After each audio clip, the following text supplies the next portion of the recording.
So you need to come up with a great icebreaker question for your team or another team at work. And here's the thing about icebreaker questions is there's not a one-size-fits-all question. Different context, different purpose.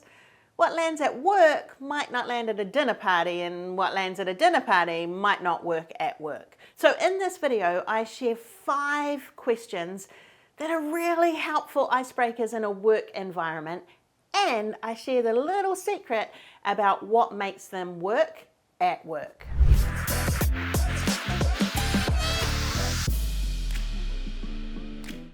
Hi, I'm Kerry Price. I'm the founder of the Facilitators Network, and I use the principles of deliberate generosity to make sure that no meeting or workshop is ever wasted. I've been facilitating for 20 odd years, and in that time I've led thousands of meetings, workshops and community conversations. And now I help other trainers and facilitators do that well too. Every time I hear the word icebreaker, my skin crawls just a little bit. And it's not that icebreakers are bad, it's that often so many of the questions are completely pointless or not relevant to the purpose of the session. As I said, in this video, we're going to focus on questions that work at work. Question 1. What was your first job and what did you learn from the experience? I love this question in a work environment, particularly when there's a real power imbalance in the room. Maybe you've got the CEO, the general manager, along with some interns or staff at a much lower hierarchical level. This question reminds people that nobody left high school and became the CEO. We all started somewhere and we've learnt things along the way. By having the CEO or the general manager share that they started out doing a paper run, that's a great leveler for everyone in the room. What's also important to that piece is not just the job, but what they learnt in the process. Because that says that you can learn stuff anywhere in your career.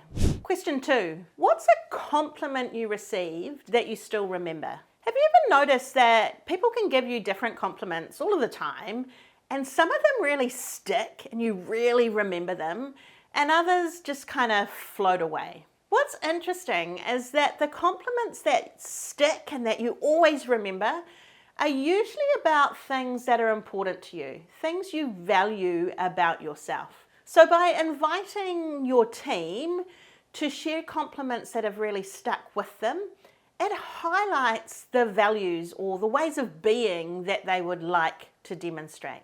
So for me, one of the biggest compliments I can receive is, "You're exactly the same in real life as you are online," because that speaks to my value of authenticity. What you see is what you get, and it's so lovely when people notice. Question 3. What's the most generous thing that someone has done for you at work? This question starts to unpack or bubble up a person's language of appreciation, or love language.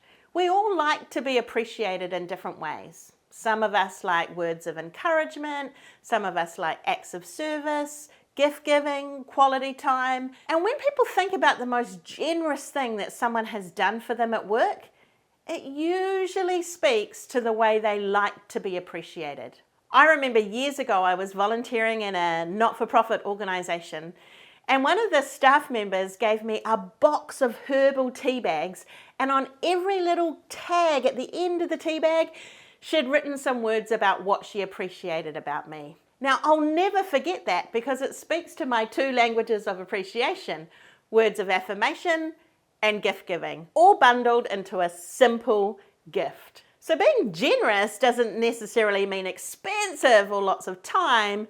It's about nailing a person's language of appreciation. And this question, what's the most generous thing anyone's done for you at work, helps uncover some of that. Question 4. If you didn't need to earn an income, what job would you do for free? Now, if I had to answer that question, I'd say probably a baker or a cake decorator. Not because I'm particularly good at either one of them, but I love the process of starting something from scratch, creating it, and then having a finished product. And that speaks to what I do in my job now. I start projects, I create them, and I finish them off. So by asking this question to your team or the team that you're working with, it talks to the kind of work that they like to do, what motivates them, what's important about the way they go about their work, rather than it being constrained to a particular type of task. Question 5. This is one of my most favorites. And when I'm working with a team over a period of time, I sometimes pull this out more than once. You can ask the question and just get people to answer it, or you can get them to draw the answer. But here's the question. If you had a billboard to use for free for 7 days, what would you put on it? What I love about this question is that it bubbles out whatever is top of mind and important for people in that moment. Some people choose to get political if that's the state of the nation at the time. Some people choose to have a bit of a laugh because they feel things are stressed and they just want to make people smile. Some people choose to tell you about one of their favourite NGOs or not-for-profits. All sorts of things bubble up on this. And what's interesting is you can use the same prompt a month apart and people will draw or share a different billboard. For some reasons, it helps people get to the heart of what matters in that moment. And you'll be surprised by the diversity of billboards that come up. I think using simple prompts like draw a billboard and actually inviting people to get a piece of paper and draw it out, I think those props are a really underrated tool for helping to warm people up. So in my next video, Meaningful Icebreaker Activities, I give you 4 really cool activities using the simple phone as a prop. Normally we ask people to put them away at the beginning of the session, but in this next video, I invite people to bring them out. The link is in the description below. Go check it out.